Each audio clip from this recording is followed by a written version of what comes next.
In the moment, I had the suit of armor stop its attacks, freezing in place and just staying there in a standing position, relaxing somewhat as the music continued to blare. Alice stopping as well, a little bit more of her attention now focusing back towards the armor. "What's wrong, Bunny? You don't think this game is gonna work anymore?" I really didn't like to admit it, but she was right. The armored suit as it stands, it's simply way too complex and limited in its movement. When I'm wearing it, it's more effective. I don't have to think about how I'm supposed to move, I just do. Trying to control it from a distance, puppeteer it, it's only making it far slower than I would be regularly, which has no chance of hitting Alice. Okay, brain, give me something to work with here. Okay, so let's assume that both of the scenarios that I presented are true. That if I get close enough, she can sense my soul. And that even if I'm a distance away from her, she can sense me moving through the air, disturbing it, and thus disturbing the flow of air in the room, and creating small amounts of sound as I pass through it. The armored suit as it stands, is it maneuverable enough to hit her? It took me a lot of work to put that thing together. But all of that work is useless if I'm dead. I have to be able to win this. I can always put it back together later.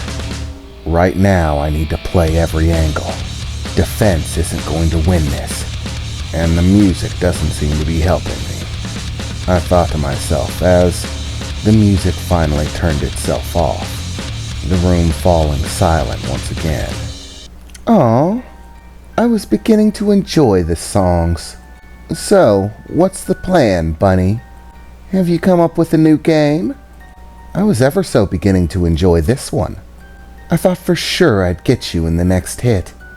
I'm surprised I didn't get you with the last one. I thought for sure you were there. "Hey, Nylea," I thought to her, still trying to ignore Alice's banter. "Yes, Keven?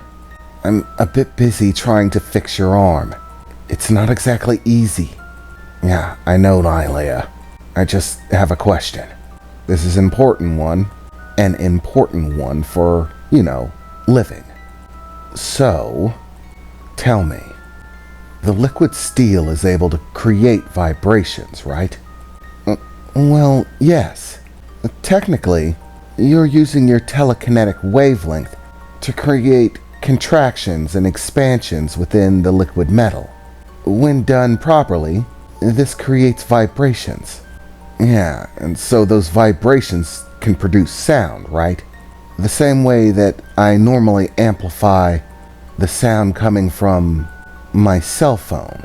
Can I create a set of vibrations that allows my thoughts to be heard through the armor, or the liquid metal in general, even if I'm not connected to it?" Well, to be honest, once again, that isn't something that any of my previous wielders have tried. But hypothetically, the liquid steel does respond to your thoughts. Your thoughts are able to create the vibrations. So, in theory, I suppose you could. However, I'm unsure of how effective the process would be.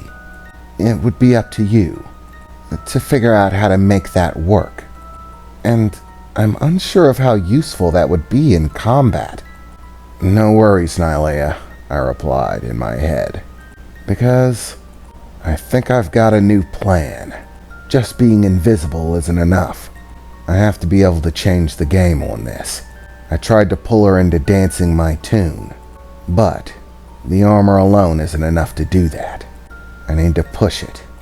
So let's give this a shot, I said as I began focusing, the armor beginning to dissolve down into its liquid state, then floating away, forming countless spheres that began to travel around the room, floating about in place to place. Tiny spheres, the size of ping pong balls, afloat everywhere. Okay, step 1. I thought to myself. Well, isn't this interesting? Are you going to attack me with all of these little spheres? And how is it that you changed the state of that metal so easily? In fact, I'm starting to doubt that it's even metal, at least in the traditional sense. You are such a curious bunny, Alice said as her eyes glanced about all of the floating spheres, and I began to try to focus my thoughts.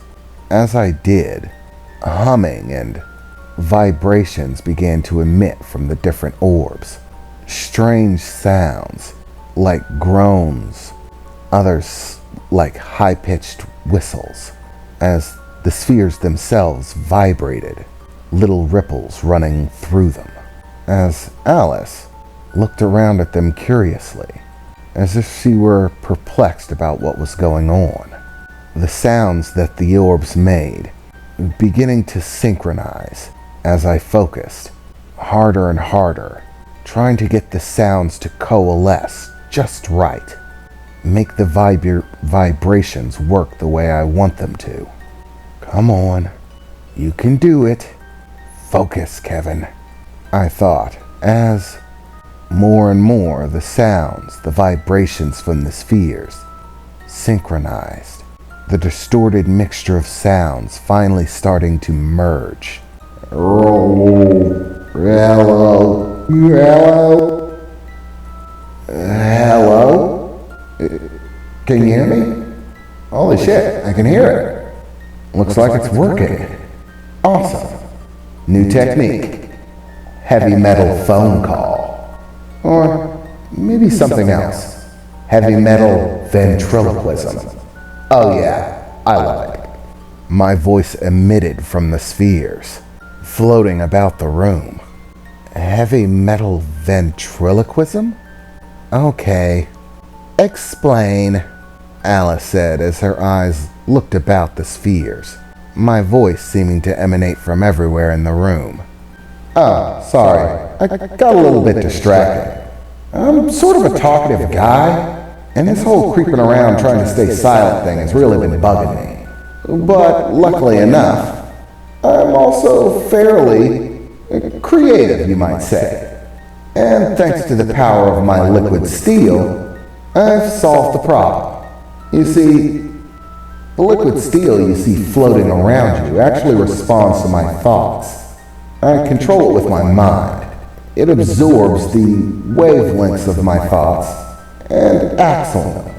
And while there are many different facets to this, right now, what I'm doing is translating my thoughts into vibrations in the armor. By controlling the specific vibrations that I create, I'm actually able to create a duplicate of my voice and produce it from any of the liquid steel that I have at my disposal. Meaning, I can throw my voice from anywhere and be anywhere in the room I want to, I said as I bounced my voice between the different orbs. Pretty cool, right? I'm definitely settling on heavy metal ventriloquism. I don't know how often it'll be useful, but I get the sneaking suspicion that this one's gonna come in handy. Sorry, but I have no intentions of dying in this room with you, Alice. I really don't want to have to fight you. After all, I already told you, me and your daughters already sort of settled things, and I'm not exactly at full power at the moment. But I think I've come up with a plan. You see, I'm gonna beat you. That's so funny, Bunny. Do you actually think you can win? That's so adorable. I'm sorry, Mr. Bunny, but you're gonna die. That's just how it is. But I have to admit, this is amusing, Alice said, cheerfully smiling. Oh, and you probably got a little bit too excited about this little idea of yours, Alice said as she swung her arm out, another streak of light streaming across the room, cutting through everything in its path, before subsiding away, with Alice there simply smiling as she pulled back that silvery blade, the purple glow emitting from it dulling back to nothing. And what was that supposed to do? I mean, that one wasn't even close to me. No, that one wasn't for you. It was for your cell phone over there, Alice replied, as I looked over to see my cell phone hanging out of one of the spheres floating in the air. Well, half of it. The other half now lying on the floor. Oh man, I just got that, and I had only started updating my playlist. Come on, Alice. I mean, I get the whole crazy killer vibe, but did you have to kill my cell phone?